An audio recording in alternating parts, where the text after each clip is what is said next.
Как прожить долго и счастливо? Сначала обозначим приоритеты. Многим ошибочно кажется, что счастье – это когда у тебя много денег и престижных вещей. На самом деле это не так. Счастье определяется количеством времени, которое ты потратил на себя и получил при этом удовольствие. Личное время самое ценное в нашей жизни, а если ты провел это время интересно, оно ценно вдвойне. Поэтому нудная длительная работа, тем более ночная, не способствует нашему счастью и продолжительности жизни. От такой работы организм быстро изнашивается, происходит ускоренное старение и наступает преждевременная смерть. Даже если на такой работе вы получите большие деньги, они все равно уйдут, а затраченные сверх меры силы и психологическое выгорание восстановить очень трудно, порой невозможно. Если хотите дольше жить и быть счастливым, отказывайтесь от работы, которая вас слишком напрягает. Займитесь тем, что лично вам интересно и что приносит вам удовольствие. Даже если это занятие принесет меньше финансовый результат, то выигрыш будет в гармоничном состоянии души и в лучшем состоянии вашего здоровья.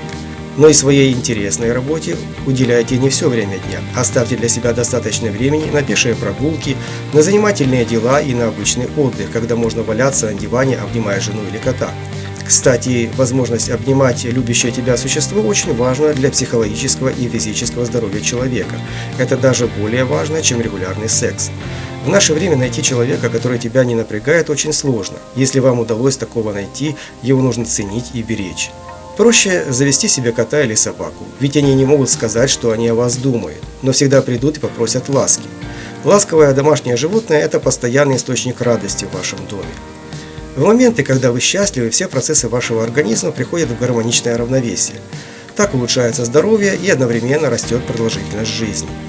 Хочу добавить, что для продолжительной счастливой жизни очень важно не ошибиться в избраннике для совместного проживания. Советую вам заключать браки и заводить детей, прожив не менее года семейной жизнью, лучше после 2 лет. Оценить реальные качества человека вы сможете лишь, когда ваша влюбленность пройдет, а совместный быт и преодоление трудностей покажет, кто есть кто. Когда взаимопонимание исчезает, нужно расставаться, не обманывая себя, что человек может измениться. Значит, это не ваш человек. Не тратьте на него свое драгоценное время жизни. Поскольку мы определили, что самое важное для здоровья и счастья – это количество гармоничного времени, прожитого в течение дня, то избегайте общения с людьми, которые выносят вам мозги. Без сожаления расставайтесь с такими женами, мужьями или другими родственниками. Аналогично, немедленно увольняйтесь с работы, где начальник самодур. Пусть он пудрит мозги кому-то другому. Также избегайте общения с любыми токсичными людьми. Ищите для себя доброжелательную компанию. Себя тоже настраивайте на позитивное восприятие жизни. Радуйтесь солнечному свету, сезонным изменениям в природе, радуйтесь любым приятным для вас мелочам. На негативе не зацикливайтесь. Многое из того, что нас тревожит, мы не можем изменить. Так зачем же об этом думать? Совершенно бессмысленно. И крепко запомните на всю жизнь, вы никому ничего не должны, так же, как и вам никто ничего не должен. Искренне заботились о вас лишь ваши родители, пока вы требовали такой заботы. Все остальные стремятся вас использовать. Вашу рабочую силу, ваш ум, ваши денежные средства. Поэтому никогда не ведитесь на лживые воззвания о каких-то корпоративных интересах или об интересах государства. Это интересы собственников компаний и интересы людей, стоящих у власти. Лично к вам они не имеют никакого отношения. Ваш интерес состоит в том, чтобы затратить как можно меньше усилий, получив больший результат. И при этом сохранить свое здоровье, также оставить себе достаточно времени на отдых и на собственное развитие. Поддержанию отличного здоровья способствует размеренный ритм жизни. Соблюдайте умеренность во всем – в работе, в отдыхе, в еде, в спорте и даже в любви. Чтобы появился стимул длительное время сохранять такой ритм, ставьте себе достижимые цели. Например, вы хотите увеличить свой доход, но не за счет чрезмерного труда, а за счет повышения качества своих услуг. За счет какой-то выдумки, за счет какой-то хитрости, в конце концов. Если не можете ничего такого придумать, то поставьте себе цель просто поехать куда-то и хорошо отдохнуть. Когда цель достигнута, ставьте себе новую цель, и так до бесконечности. Пока вы планомерно двигаетесь к своей цели, подчеркну, не к чужой цели, а именно к своей, ресурсы вашего организма мобилизируются и приходят в равновесие. А ощущая определенные плоды от затраченных усилий, вы получаете животворное для здоровья удовлетворение. Если же ваши усилия не приносят результата, выберите для себя цель полегче или измените средства достижения прежней цели. Поскольку нашему счастью и здоровью часто мешает зловредная деятельность государства, которая, как известно, является аппаратом для принуждения и подавления личности, то одной из благородных целей может стать ослабление диктатуры любого вида и демократизация общества. Когда вы назначите себе достойную цель, не помешает перед сном мысленно визуализировать полученный результат. Представьте себе, что вы уже достигли того, что задумали, желательно в деталях, и уже сейчас получаете удовольствие, пользуясь плодами достигнутого. Теперь поговорим о питании. Оно тоже важно для здоровья, но если вы не больны, то особых диет не нужно придерживаться. Ешьте все, что хотите. Пища должна быть разнообразной, но никогда не переедайте. Сначала затратьте физические или умственные усилия, а потом ешьте. Питайтесь не чаще 3 раз в день. Завтрак должен быть легким. В обед по возможности ешьте жидкие блюда, суп, борщ, щи, а ужинайте не позже 8 часов вечера. В течение многих поколений людей, живших на вашей территории, усредненный человеческий желудок привык к традиционной местной кухне.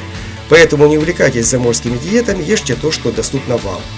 Еще одна рекомендация: чем проще пища, тем она здоровее. Всякие кулинарные изыски, а также продукты глубокой переработки вредны. Чем больше в пище химии, тем хуже. Полезны ли еженедельные суточные голодания? Безусловно, полезны, но лишь в те дни, когда вы не выполняете тяжелую физическую работу. На вопрос, пить спиртное или не пить, отвечу так. Если вы сможете ограничить дозу выпитого пол-литровой бутылкой пива в день или выпьете не более 100 граммов водки в сутки, это не повредит вашему здоровью. Но если вы не можете контролировать дозу выпитого алкоголя, пить вам вообще нельзя. Также советую выпивать не более 1 чашки кофе в день и полностью отказаться от всяческих энергетиков. По поводу курения я скажу категоричное «нет». Хотите жить долго – вообще не курите. Тут мы плавно переходим к физической активности. Ешьте не больше затраченных в течение дня усилий. Проверить это очень просто. Купите себе напольные весы и раз в неделю контролируйте свой вес. Если вы не набрали лишний вес, очень хорошо. Если лишний вес уменьшился, еще лучше. Отнимите от собственного роста в сантиметрах цифру 100 и получите ваш оптимальный вес в килограммах. Это формула для нормального веса мужчин. Женщины могут быть на пару килограммов тяжелее, но не более того. Каким спортом лучше заниматься? Тем, который вам доступен и который вам больше нравится. Потому что при занятиях спортом также очень важны положительные эмоции. Не перенапрягайтесь и резко не увеличивайте нагрузки, ведь вам не нужно ставить рекорды. Излишняя мышечная масса вам тоже не нужна. Достаточно быть стройным, подтянутым, а главное чувствовать себя бодрым. Лично я каждый день по утрам делаю 20-минутную йоговскую гимнастику, которая включает стояние на голове и упражнения на растяжку позвоночника. Но я делаю такую гимнастику с 17 лет, с небольшими перерывами. Поэтому в свои года, за 60 лет, мне такое доступно. Простой утренней гимнастикой могут быть обычные наклоны туловища, приседания, взмахи руками и ногами. Кроме утренней гимнастики, очень важно ходить пешком на свежем воздухе, не менее получаса в день, включая сюда походы за покупками в магазины. Желательно гулять где-нибудь на природе или в парковой зоне. Если вы хотите кого-то удивить своей фигурой, то вам понадобятся гантели и получасовые упражнения с ними не реже 3 раз в неделю. А самое приятное и эффективное средство, сжигающее лишние калории, это быстрые танцы под заводную музыку. Если вы хорошо танцуете, занимайтесь этим в дружеских компаниях, любящих танцевать. Получите большущий эмоциональный заряд, омолаживающий ваш организм.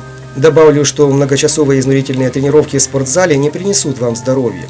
Если после длительных тренировок затрачиваемые вами усилия по какой-то причине уменьшатся, а такое часто случается, то вы начнете резко набирать лишний вес. К тому же учитывайте, что длительные нагрузки на суставы и спину ускоряют износ суставов и позвоночника. Все хорошо в меру. Полноценный сон также важен для здоровья, поэтому трудиться на любой ночной работе я вам не советую. По возможности ложитесь спать в одно и то же время. И в одно время вставайте, задавая организму нужный ритм. Рекомендации, сколько часов спать конкретно вам, быть не может, поскольку организм каждого человека имеет свои отличия. Одному нужно дольше спать, другому меньше. В заключение скажу, что ведение активного образа жизни с постановкой и достижением все новых и новых целей особенно важно после выхода на пенсию. Если ты перестаешь тренировать свое тело и мозг, изучая что-то новое, ты быстро деградируешь и умираешь. Здесь я изложил основные принципы продолжительной и счастливой жизни. Если хотите больше детализации, то подпишитесь на мой канал и следите за появлением моих новых видео.